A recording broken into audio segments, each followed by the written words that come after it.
gente vai conhecer um pouco mais dele, que está sempre nos ares aqui de São Paulo, principalmente, né? E hoje está em terra para conversar com a gente aqui no nosso estúdio. Bem-vindo, comandante Hamilton. Helicóptero. Vai chegar rápido? Veio de helicóptero? É. Aqui a gente tem heliponto? Não, né? Não. Mas tem do lado aqui nos prédios, tem Sim, vários tem do aqui na lado. Paulista, né? Mas eu já encostei aqui. Lembra? Era no Mulheres, lá muitos anos atrás. Você já foi colaborador do Mulheres, já, né? Já.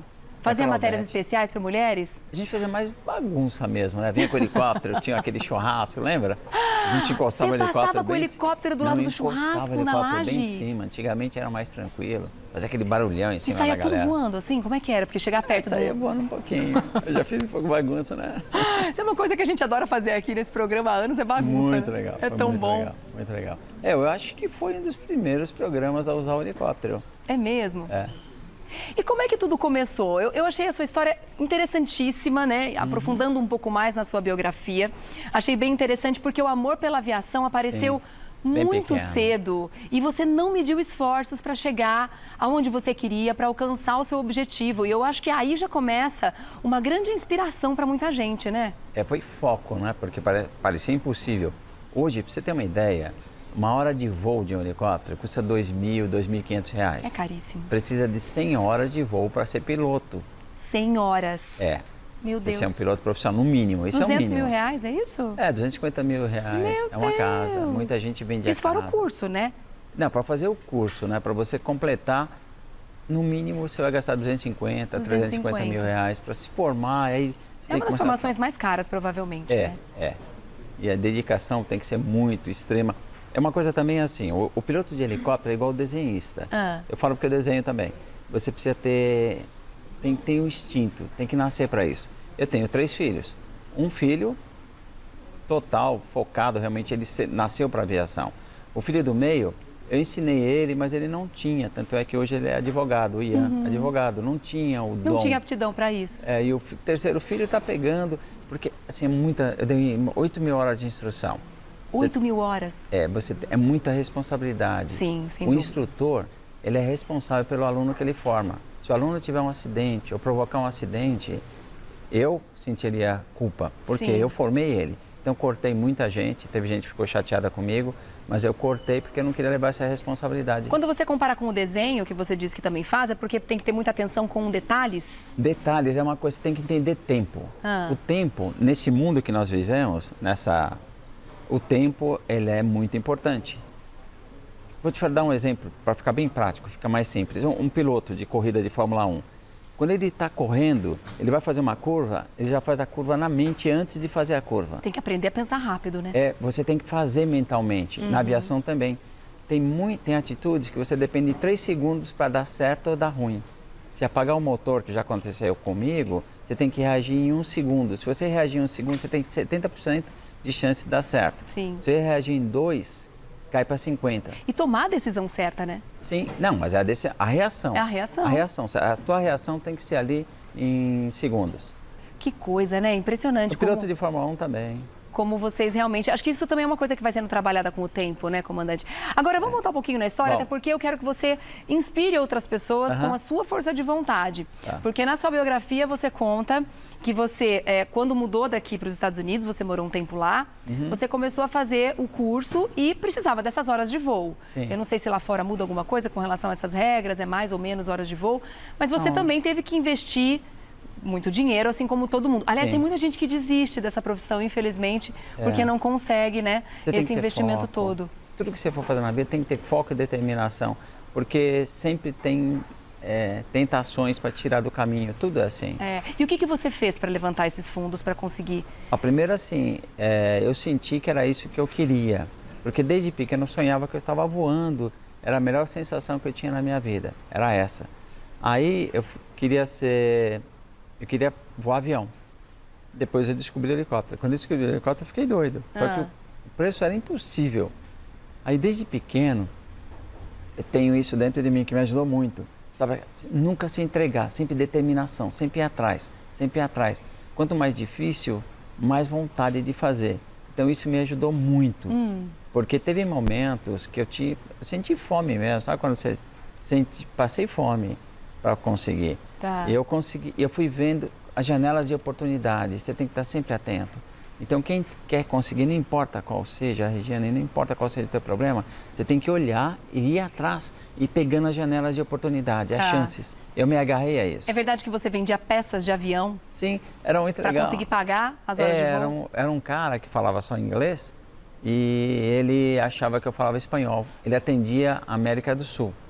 Aí você imagina, né? Ele não sabia. Eu estava falando aquele, sabe, portunhol. Olá, como está? Era a única coisa que eu sabia falar. Aí você enrolando, o cara falava números de peça e aquela vontade eu fui conseguindo. E eu fechava os pedidos. O americano não sabia nada, ele falava para mim, oh, very nice. Eu também, nossa, foi assim maravilhoso. E eu fechava os pedidos, porque depois tem o catálogo, você vê as peças, é vontade, você tem que ter vontade. Aí você supera tudo. Mas não foi fácil, aquele monte de... Sabia nem por onde começar. Eu falei assim, não, eu posso, eu sei. Não sabia nada. É isso aí, alcançar o objetivo. Agora, depois apareceu essa vontade ou essa oportunidade de entrar para a televisão, né? Porque você trabalhou, eu acredito que você passou por todas as emissoras, né? Então, teve uma coisa assim que foi maravilhoso para mim. Acho que isso aí foi assim o que matou o negócio. A minha mente, por ter feito também engenharia, sabe? A minha mente é de saber tudo o porquê. Então, na minha opinião, qual o formato do corpo humano? O corpo humano foi formatado, ele foi projetado para ajudar pessoas. Você faz coisas, por isso que tua mão é para frente, ela não é para trás. Então, é mais fácil você ajudar os outros. Tá. Por que eu estou te contando isso?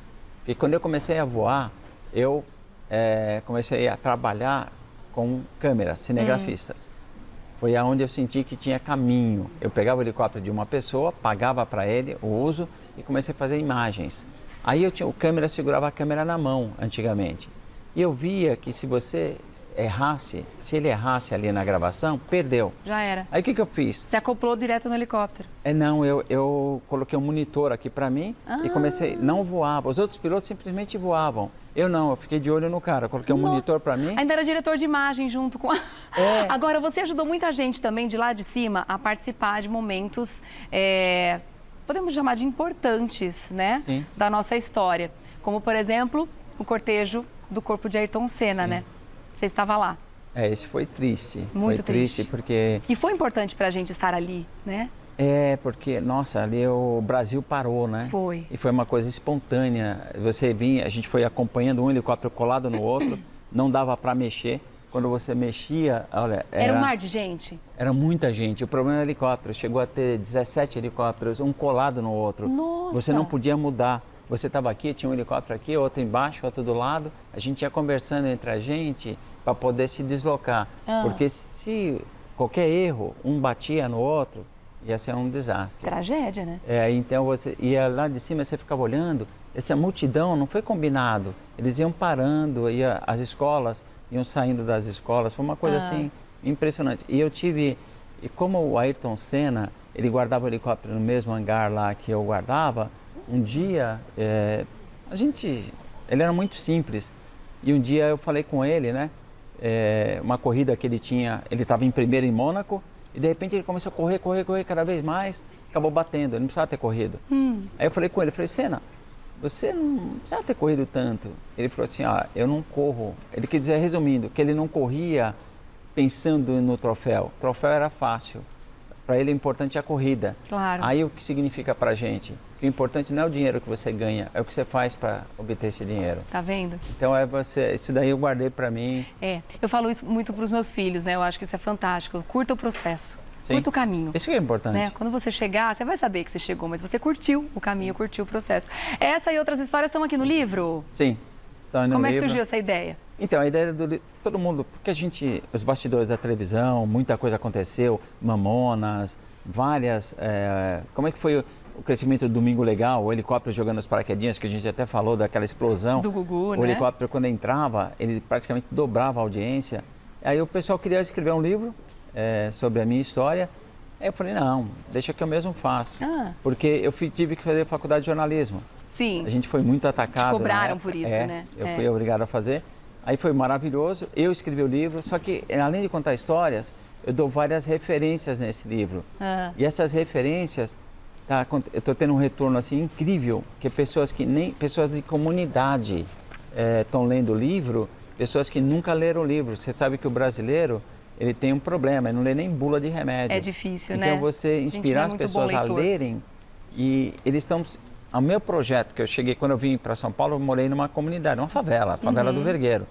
E como é que eu lutei para chegar onde cheguei? Eu contei a história, eu conto os segredos, como é que você chega nesse local. Ah, que legal. E as pessoas estão sentindo... Mas eu não imaginava que fosse um livro motivacional e acabou sendo. Então, por isso que a gente está... Mas são histórias que inspiram mesmo, né? E isso é importante ser compartilhado. Né? Muito obrigada, viu? Nada, eu que agradeço. Obrigada pela presença, obrigada por compartilhar tudo isso aqui e aqui também. Vou deixar, claro, o Instagram para você começar a seguir Comandante Hamilton nas redes sociais.